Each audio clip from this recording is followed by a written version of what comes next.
स्वागत है दर्शकों आप सभी का हमारे चैनल में। हमारे चैनल का नाम है कृष्ण की कहानियाँ। तो आइए चलते हैं वीडियो की तरफ। भगवान श्री कृष्ण के भक्त उनका नाम सुनते ही उनके जन्म से जुड़ी ना जाने कितनी कथाएं बोलने लगते हैं। कोई कृष्ण के जन्म के बारे में बताता है कि भगवान कृष्ण का जन्म मथुरा में हुआ और वो गोकुल में पले बढ़े। कुछ लोग उनकी बाल लीलाओं की कहानियाँ भी सुनाते हैं। आप सभी जानते होंगे कि महाभारत के युद्ध में श्री कृष्ण की भूमिका सबसे ज़्यादा महत्वपूर्ण थी। लेकिन क्या आपने कभी सोचा है कि भगवान श्री कृष्ण की मृत्यु युद्ध के बाद कब हुई? दरअसल इस बात से लोग अब तक अनजान हैं कि युद्ध के बाद श्री कृष्ण की मृत्यु कब और कैसे हुई। ये वास्तव में ऐसा सवाल है जिसका जवाब हर कोई जानना चाहता है।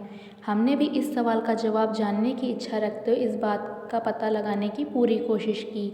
आइए आपको भी बताते हैं कृष्ण की मृत्यु से जुड़े कुछ रहस्यों के बारे में।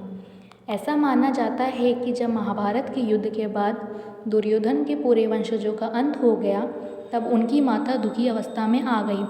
उस समय जब वो कौरवों की मृत्यु पर शोक दिखाते हुए युद्ध भूमि में गई, तब उनके साथ श्री कृष्ण और पांडव भी गए। दुखी अवस्था में गांधारी ने भगवान श्री कृष्ण को 36 वर्षों के बाद मृत्यु का अभिशाप दे दिया। ये सुनकर सभी पांडव चकित रह गए, लेकिन भगवान श्री कृष्ण विचलित न हुए और मुस्कुराते हुए उन्होंने ये अभिशाप स्वीकार कर लिया।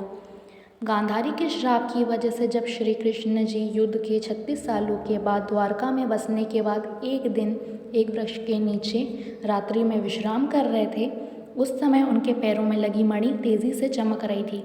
उस चमकती मणि को देखकर एक शिकारी जिसका नाम ज़ारा था, उस समय शिकारी ने श्री कृष्ण के पैरों में देखकर यह अनुमान लगाया कि वह कोई मृग है। उस समय शिकारी ज़ारा ने कृष्ण के पैरों में तीर से प्रहार कर दिया। ज़ारा के तीर से घायल श्री कृष्ण ने वहीं पर देह त्यागने का निर्णय लिया।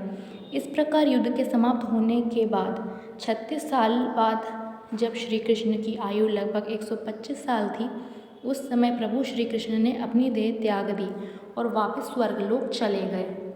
अगर आपको ये कहानी पसंद आई है तो हमारे चैनल को सब्सक्राइब कीजिए, जिससे आपको अच्छे अच्छे रहस्य सुनने को मिलेंगे। जय श्री कृष्ण।